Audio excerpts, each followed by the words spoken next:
I don't know if any of you guys have noticed, but Nintendo's pricing is so weird on everything. I mean, nothing really makes sense with this. You'll go out and get a new Wii, and you get one of the greatest games of all time included with the console in Wii Sports for free. It doesn't cost a thing. And then you get the new Nintendo Switch 2, and you have to pay $10 for a game where you essentially just walk around the console, which I could do in real life because I just bought the console. Why would I, again, that doesn't even make sense. Why would I walk around the console virtually? I own the real console in real life. So that doesn't even make any sense. This isn't really a rare occurrence for the company at all, however.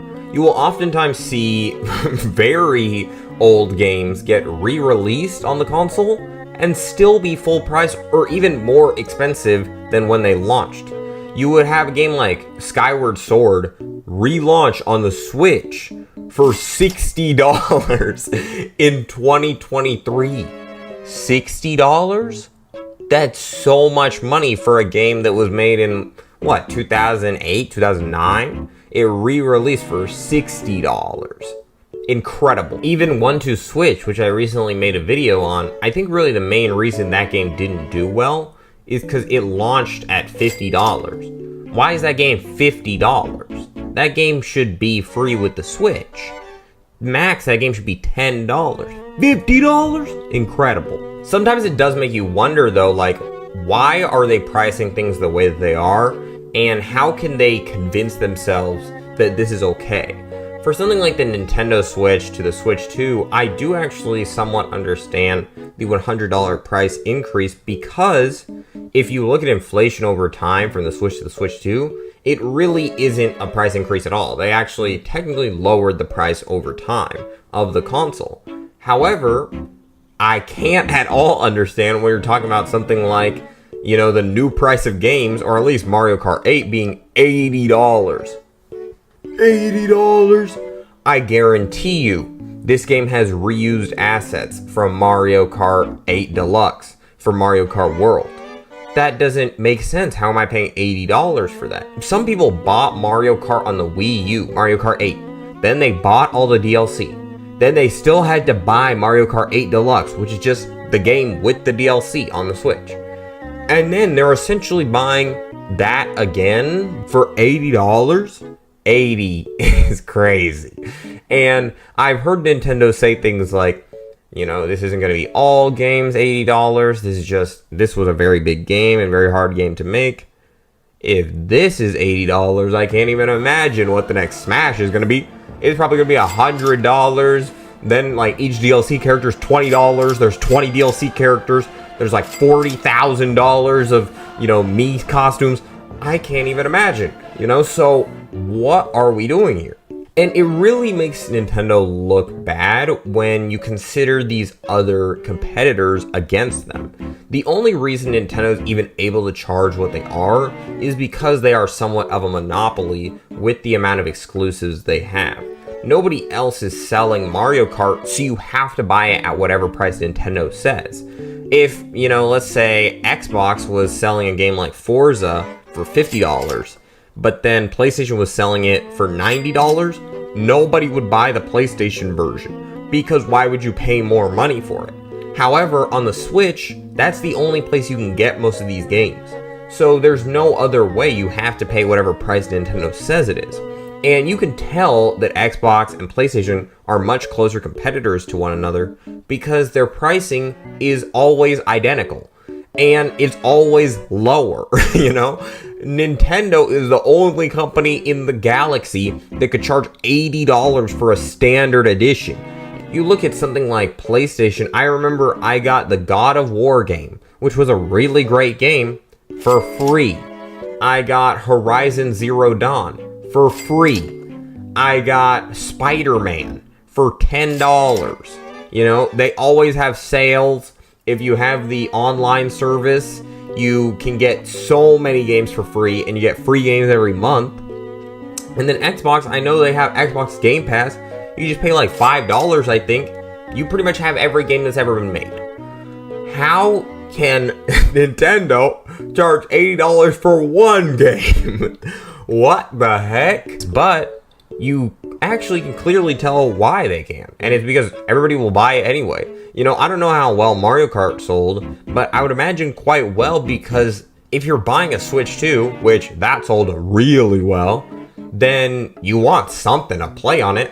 Most people are gonna probably buy Mario Kart because they don't want to just play the same old games that they've been playing forever. And in fact, that's what I've been doing. I've been just playing the same old games that I've been playing forever. All I have on my Switch 2 are the games that I had on my Switch 1. I haven't even upgraded any of them. So I'm just essentially playing the same thing from console to console. It really has made no difference for me getting a Switch 2.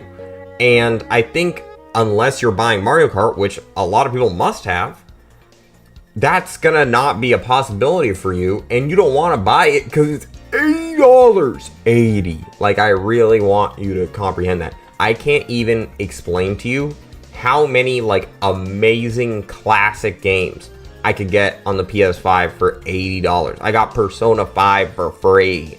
For free. At the end of the day, they are Nintendo, so they can really charge whatever price they choose. However, the rules of competitive market state that if the producer overvalues the price of a product, the consumer should no longer want to buy that product and instead move on to a substitute. And this is really, I feel like, the only way that Nintendo would or could be stopped from just kind of pricing things however they feel like it.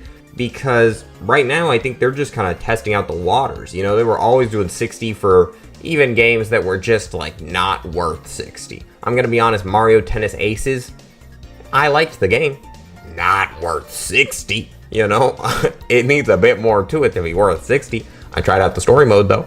Legend of Zelda Tears of the Kingdom, that's gonna be 70.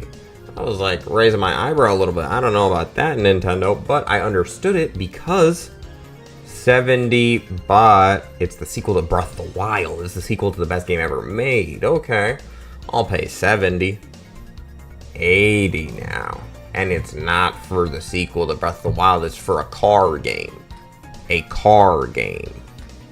A car game. So that's just not gonna fly with me. I do think it will come to a point where Nintendo is just charging so much for games, if they, you know, don't get themselves under control, that people will just not be able to buy it anymore. It's gonna be less of a refusal and more just they don't have the money. And that's when Nintendo's gonna really feel it, because the amount of copies they're gonna sell is just really gonna dip. And I would imagine that to a degree they probably felt this a little bit with Mario, but I don't think Mario Kart felt the brunt of it because, again, it's the only game for the console. If you got the console and you didn't get Mario Kart, like me, because I'm a dummy, no, I'm joking, I don't really play Mario Kart, but if you did that, you kind of feel like you got scammed a little bit. You just paid $450 for nothing. Like, you just paid $450 for the same thing you already owned. So that's kind of weird. And now you just got to do this waiting game where you're just like, I bet Donkey Kong's gonna be fun. Man, that Donkey Kong game looks awesome. I'm gonna watch the trailer again. Everybody can do that though. You just got scammed. You essentially got scammed. But you know, on the bright side, that Donkey Kong's gonna be great. No, but overall, I do think a competitive market is always going to be better. And I don't even really know what the solution here is, because Nintendo's never going to give up their exclusives to PlayStation or to Xbox. And those companies really aren't making exclusive games the way that they used to. You know, they used to really have these big titles like Ratchet and Clank, and it's not like canceled, but it's not the way that Nintendo's just pumping out these big titles all the time. You really don't see Xbox or PlayStation doing it to the same degree. Can you name the last like big PlayStation or Xbox exclusive? I can't think of anything but like Halo, you know? But Nintendo, it's like a new one every single week, and they're gonna be $100 each, and you just gotta be ready for that and wait for the DLC to drop. So I guess what I would say is we kind of just have to let the prices increase, and you as the consumer need to vote with your dollar. You decide what you really think is worth it, and if you don't purchase it and a bunch of people don't purchase it, it won't sell. That's just how it's going to work. And if it doesn't sell, they're going to have to lower the price because they're like, uh-oh. Be sure to leave below what you guys think about this kind of whole debacle when it comes to Nintendo's really, really weird pricing scheme. I feel like sometimes they're just pulling up a random number generator, and then whatever it lands on, they're just going to be like, okay, that's going to be the price of the game. Anyways, please be sure to like and subscribe if you guys enjoyed, and see ya.